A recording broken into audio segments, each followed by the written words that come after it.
తాకట్లో ఉన్న మీ బంగారాన్ని విడిపించి ఆ రోజు ఆన్లైన్ రేటుకి కొంటాం. Sharma gold company.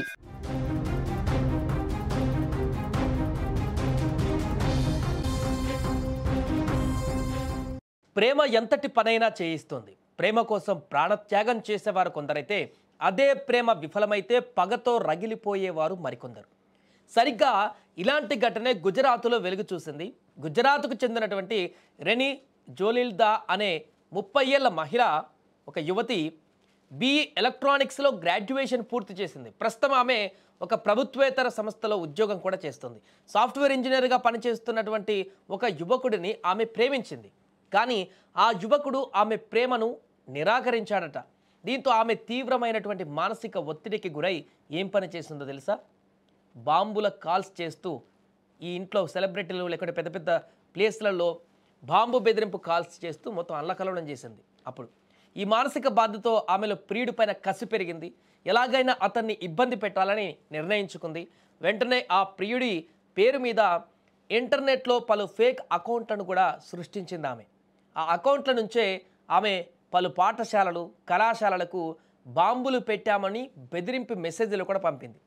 తన ప్లాన్లో భాగంగా ప్రియుడి పేరుతో బెదిరింపులకు పాల్పడితే అతన్ని పోలీసులు అరెస్టు చేస్తారని కూడా ఆమె భావించింది. పక్క స్కెచ్ చేసుకుంది ముందే. అందరితో ఆగకుండా అహ్మదాబాద్లోని నరేంద్ర మోదీ క్రికెట్ స్టేడియం ప్రాంగణంతో పాటుగా బెంగళూరులోని 6 ప్రముఖ విద్యా సంస్థలలో కూడా బాంబులు పెట్టినట్లుగా కూడా హెచ్చరికలు పంపింది ఈమె. సో దీంతో సీరియస్గా యాక్షన్లోకి దిగినటువంటి పోలీసులు ఈ కేసు పైన విచారణ ప్రారంభించారు. సాంకేతిక ఆధారాల సహాయంతో ఫేక్ అకౌంట్లను గుర్తించి బెదిరింపులకు పాల్పడినది రేణి జోలిల్దాను అనేటువంటి యువతి అని తెలుసుకొని అదుపులోకి తీసుకున్నారు. నిజానికి ఈమెను గతంలోనే అహ్మదాబాద్ పోలీసులు అరెస్ట్ చేసి జైలుకు పంపారు. అప్పుడే సెన్సేషన్గా మారింది ఈ వార్త. చాలా రోజులు అవుతుంది వచ్చి. కానీ తాజాగా బెంగళూరు కేసులకు సంబంధించినటువంటి విచారణ చేయడానికి ఇప్పుడు ఆమెను బాడీ వారెంట్ పైన బెంగళూరుకు తీసుకువచ్చారు. ఇప్పటికే గుజరాత్ నుంచి బెంగళూరులోని విద్యాసంస్థలకు ఈమెయిల్ ద్వారా బాంబు బెదిరింపులు పంపిందని కూడా సైబర్ క్రైమ్ పోలీసులు నిర్ధారించారు. ప్రాథమిక విచారణలో 6 పాఠశాలలకు బెదిరింపు సందేశాలు పంపినట్లుగా కూడా ఆమె అంగీకరించింది.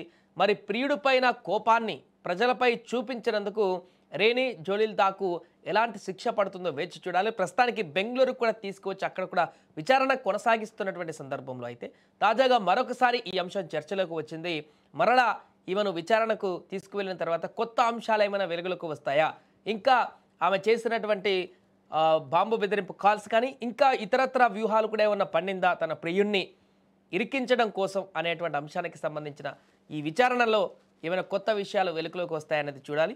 ఏదేమైనా కేసుకు సంబంధించి ఆమెకు ఎలాంటి శిక్ష పడుతుంది అనేటువంటి విషయం అయితే ఇప్పుడు అందరిలో కూడా ఒక క్యూరియాసిటీని పెంచుతుంది.